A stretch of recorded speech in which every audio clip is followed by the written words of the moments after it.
Bonjour Julien Bayou. Bonjour. Les ressources de la planète s'épuisent. Nous sommes le 2 août et c'est ce qu'on appelle le jour du dépassement. C'est-à-dire que nous allons consommer jusqu'à la fin de l'année. Ce que nous allons consommer, la planète ne peut le générer à nouveau. Ce moment intervient 5 jours plus tard que l'année dernière. Est-ce que vous saluez ce petit progrès ? Non, ce n'est pas un progrès du tout. Et il y a 5 ans, on était à peu près au même niveau au 1er août. Et pour la France, c'est le 5 mai. Cet indicateur, il est pédagogique. Vous l'avez dit, la nature ne peut pas régénérer tout ce qu'on consomme et ça permet d'indiquer qu'il nous faudrait plusieurs planètes que nous n'avons pas si on ne change pas de mode de vie. Mais aujourd'hui, cet indicateur, quelque part, il a servi longtemps pour lancer l'alerte, il a servi longtemps pour être pédagogique. Moi, vraiment, j'aimerais insister sur les solutions parce que j'ai l'impression que c'est maintenant massif. Les scientifiques ou le Kidam, comme moi, qui regardent un petit peu, on voit que le dérèglement climatique est engagé. Les effets les plus spectaculaires se déroulent sous nos yeux. Les chaleurs extrêmes, des inondations, les rivières de glace en Italie, les incendies fous en Grèce. Et donc vraiment, l'enjeu est plus tellement d'alerter, d'interpeller, même si l'indicateur il est utile, mais de passer aux solutions. Et il y en a, c'est ça la bonne nouvelle, qui consomment moins. Je pense par exemple au fait de peindre les toits en blanc. Ça s'appelle l'effet albédo. Ça peut paraître étonnant. Vous vous êtes battu pour ça d'ailleurs. Voilà, c'est quelque chose qui est très impressionnant. Il y a une école où on a peint les toits en blanc, l'école Louis Blanc dans le 10e, ça ne s'invente pas. La température, c'est 5 degrés en moins pour les élèves au plus chaud. Et donc, pas besoin de clim, un meilleur confort. Voilà. Éric Piolle à Grenoble le fait sur sa ville. Il faut pouvoir massifier ce type de solutions qui coûtent très peu, qui sont économes en énergie et qui permettent de lutter contre les morts de la chaleur. On a autant de morts liées à la chaleur que liées à la route. Hein. Et donc, on a des flashs sur le nombre de morts sur les routes, mais on n'a pas les flashs sur le nombre de morts de sécheresse ou de forte chaleur. Donc, Julien Bayou, vous êtes plutôt d'accord avec le nouveau patron du GIEC, un spécialiste des énergies durables, qui dit qu'il faut proposer à l'humanité pas seulement des discours un peu catastrophiques et qui font peur, mais aussi des solutions positives. Oui, ça a été longtemps le dilemme des écologistes. Moi, j'ai été longtemps porte-parole de ce parti Europe Écologie Les Verts. On arrivait en se disant, le jour du dépassement, on aura une toute petite fenêtre d'attention dans la population pour alerter. Je pense vraiment que maintenant, entre guillemets, c'est l'âge de fer maintenant pour les écologistes. Les maires écologistes, partout où ils peuvent, ils agissent. C'est à Strasbourg, Jeanne Barzéguian, les cours d'école, vous voyez, on les transforme, on débitume, on met de la pleine terre, on met des arbres pour de la fraîcheur pour les élèves, puis parce que ça permet d'éviter des îlots de chaleur dans toute la ville. C'est à Bordeaux, la métropole rafraîchissante. Vous avez ce type de solution à massifier. Et moi, ce qui me navre, c'est que maintenant qu'il y a un consensus scientifique, maintenant que la population est prête, quand la population elle a vécu dans sa chair la canicule, elle est prête. Quand on a vécu l'été dernier les incendies en Gironde ou même dans les monts d'Arrée en Bretagne, maintenant, c'est comment est-ce qu'on bascule sur les solutions et on a un gouvernement à l'arrêt. Voilà. Justement, vous avez remarqué que la météo ces temps-ci était un petit peu automnale en France, assez différente de celle de l'été dernier que vous venez d'évoquer. C'est plus difficile de porter votre message quand l'été n'est pas caniculaire ? Non, écoutez, non, parce qu'en fait, déjà, il ne faut pas confondre météo et climat. Malheureusement... Mais dans l'esprit des gens, vous ressentez peut-être un peu plus de scepticisme sur le réchauffement climatique ? Non, vous savez, moi j'ai vu des personnes extrêmement marquées par les incendies en Grèce, par exemple. Des personnes qui pensaient y partir, voilà, prendre leurs vacances en Grèce et qui ont annulé en se disant mais qu'est-ce que c'est que cet endroit à Rhodes où on est obligé de faire appel quasiment à l'armée pour évacuer. Non, je pense que les images de partout nous ont marqués. Vous voyez, chacun est interpellé à sa manière et selon sa façon. Des amis aux Pays-Bas qui ont vu des inondations monstres il y a quelques années, évidemment, en restent encore marqués. Donc, moi, je ne compte pas sur un épisode de plus ou de moins. Il y a un effet de cliquet. Vraiment, je crois que on comprend maintenant, vous voyez, quand on disait la ville à 50 degrés, il faut pouvoir s'y préparer, ça pouvait sembler un peu abstrait. Paris est malheureusement, par exemple, pour parler de Paris, est une des villes où les canicules peuvent être les plus mortelles. eh bien, nous demandons au gouvernement un plan pour rénover massivement. Ce n'est pas du confort en été, c'est de la survie. En tout cas, c'est comme ça que le présente la Fondation Abbé Pierre. Et donc, voilà ce que nous proposons, nous, députés écologistes. Agir massivement, rénover des îlots de fraîcheur, pouvoir s'équiper en persiennes, en volets, peindre en blanc là où c'est possible, débitumer. Ça pouvait sembler complètement fantasque il y a 10 ans. Je crois qu'aujourd'hui, on doit prendre ça au sérieux et nous reviendrons à la charge du projet de loi de finances parce que vous l'avez dit, j'avais proposé ce plan pour peindre en blanc partout où c'était possible. Techniquement, il ne s'agit pas de peindre des cathédrales en blanc, mais les toits plats, les toits des EHPAD, par exemple. Aujourd'hui, c'est concret et c'est urgent. Parmi les énergies qui permettent de produire moins de CO2, il y a l'uranium. Orano, ex-Areva, exploite encore une mine au Niger et explique que l'approvisionnement n'est pas menacé. Quelles leçons vous tirez, vous, de ce coup d'État au Niger ? Déjà, mon premier réflexe, c'est pas de penser au stock d'uranium. Le premier réflexe, c'est de l'empathie et de la crainte pour la région. C'est-à-dire que pour les Nigériens et Nigériennes, les ressortissants, il semble que les évacuations se passent plutôt bien, tant mieux, même si c'est un déchirement de devoir quitter le Niger, j'imagine. Crainte d'embrasement, on a entendu le sujet sur le Burkina Faso, et puis un État qui peut basculer, alors qu'il y avait une transition qui semblait fonctionner depuis la dernière élection.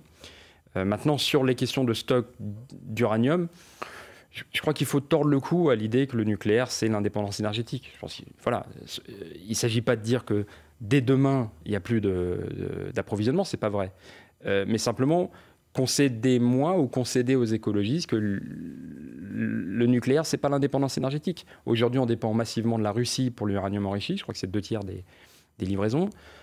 Pour l'uranium naturel de l'Ouzbékistan et du Kazakhstan, mais ça transite par la Russie et par Rosatom. Donc, voilà, si demain on ne considère pas la Russie comme un État criminel, on restera très dépendant.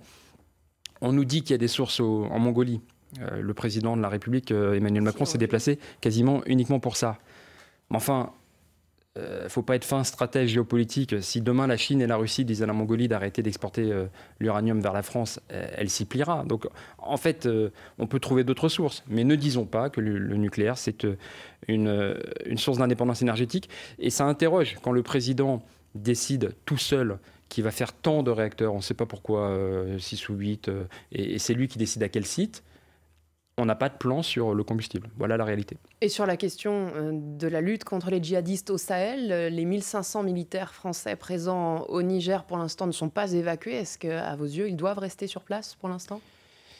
On rentre dans l'instabilité. On avait un président démocratiquement élu et qui est retenu par les putschistes.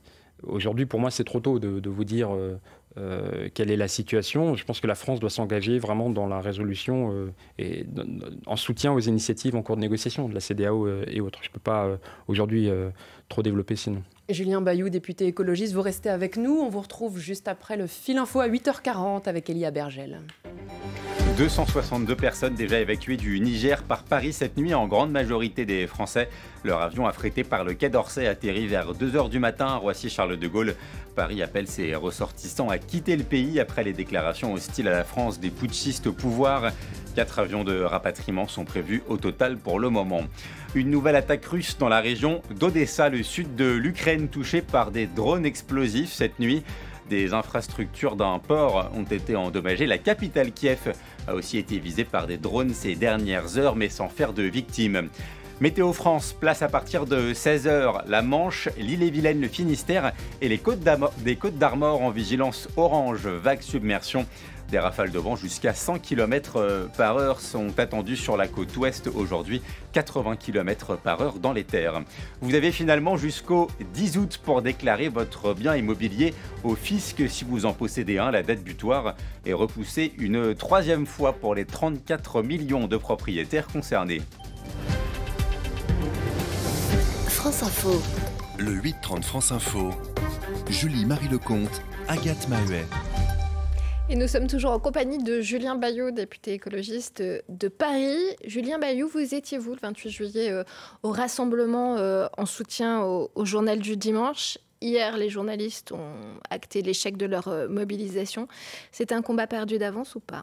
C'était pas perdu d'avance et par contre, je ne m'attendais pas à une telle mobilisation. Vraiment, je dois dire que oui, j'étais vendredi dernier en soutien et je pensais que cette grève s'essoufflerait bien plus vite. Donc vraiment, je voulais saluer la mobilisation de tous ces journalistes.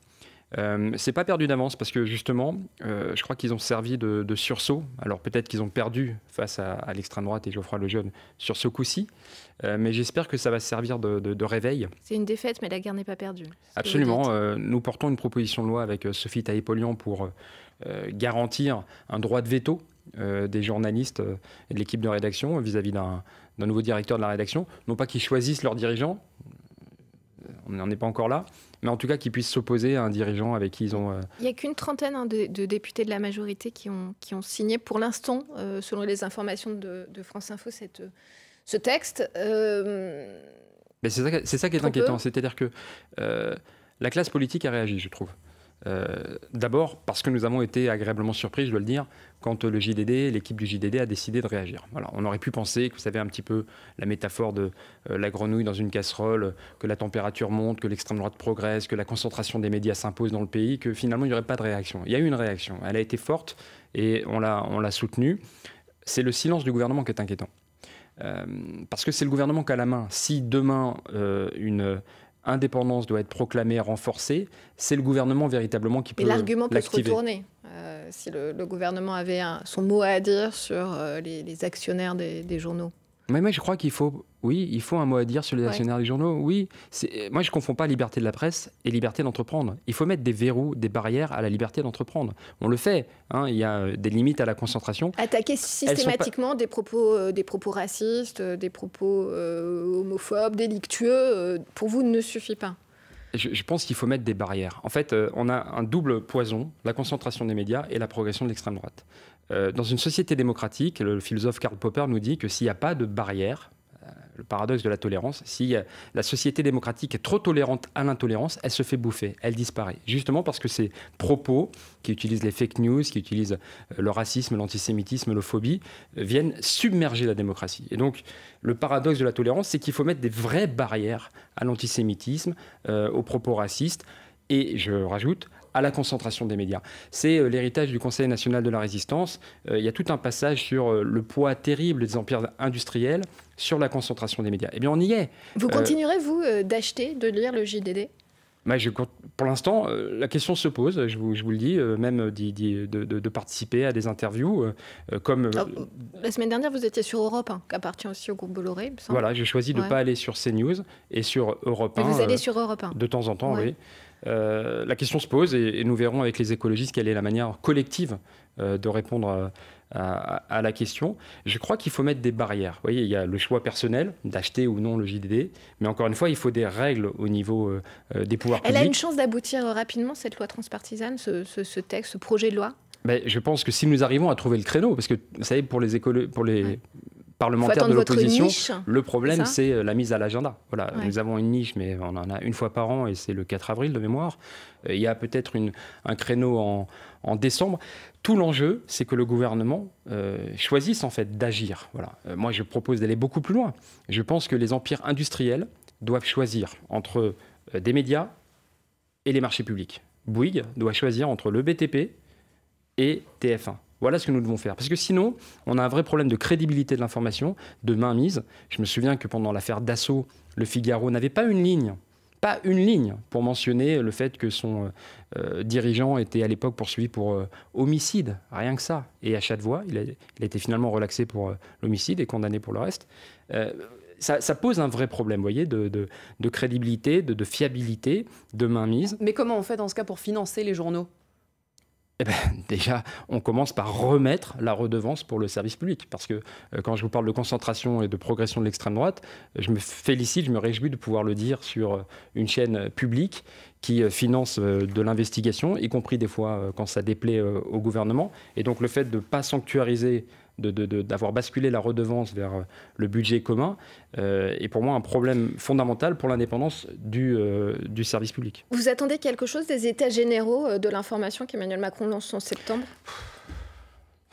on n'en peut plus, quoi. On n'en peut plus. Enfin, des états généraux, des machins, des Grenelles, des trucs. Bon, alors à la rentrée, non, parce ce que je veux dire, c'est que, sujet, si vous voyez, vous vous avez le problème du JDD. Vous avez l'opposition qui monte au créneau pour soutenir. Vous avez une partie de la majorité qui est timide, mais qui l'a fait quand même. Et s'il y a des états généraux, si ça débouche pas sur le fait de garantir l'indépendance des médias, et cette proposition, alors voilà, on sait que ça sert à rien, donc des états généraux, oui, mais enfin si c'est pour sabrer la redevance publique et fracasser l'indépendance du service public, enfin, vous voyez, à quel moment on rentre dans le concret? Voilà, ça fait 10 ans que ce président est au pouvoir et qu'il nous balade de conventions en grands débats, en états généraux, enfin, ils ont fait tout le dictionnaire des synonymes. À quand l'action pour la démocratie et pour l'écologie? On n'en peut plus l'attendre. Julien Bayou, il y a une phase d'élection qui arrive à partir de cet automne. On va avoir les sénatoriales, puis les européennes l'année prochaine. En attendant, cet été, la NUPES fait ses universités d'été en ordre complètement dispersé. Un petit peu à chaque coin de la France, c'est fait exprès? Non. On a nos journées d'été, chaque parti, chaque mouvement a ses journées d'été, c'est traditionnel. On aura d'ailleurs un bison futé. Là, Elle existe encore, la NUP, ou pas? Ah oui, moi je crois, bien sûr. Si vous partez, même si vous avez conclu un accord partiel uniquement avec les socialistes et les communistes pour les sénatoriales, même si vous partez tout seul aux européennes? Ah, moi je crois très fortement à la NUPES. Et à cette aspiration très forte. C'est un espoir immense pour des millions de gens. Moi, je suis un des artisans de la NUPES il y a un an. Je peux vous dire ce que c'était. C'était une coalition défensive. C'était au départ qu'un seul accord électoral. Et je crois qu'aujourd'hui, après l'épisode, les immenses mobilisations sur les retraites, après le bon travail à l'Assemblée de 4 groupes qui ne sont pas toujours d'accord, mais qui fonctionnent ensemble, on a des points d'appui pour construire quelque chose de beaucoup plus fort dans l'avenir. Alors on partira séparés aux européennes, semble-t-il.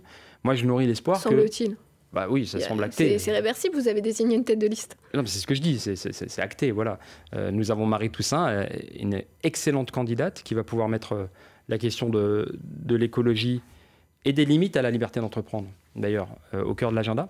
Mais je nourris l'espoir qu'on puisse continuer de construire la NUPES et un mouvement qui puisse nous amener vers... une position de victoire en 2027. C'est ça l'enjeu. Voilà. Julien Bayou, député écologiste, merci d'avoir accepté l'invitation de France Info ce matin.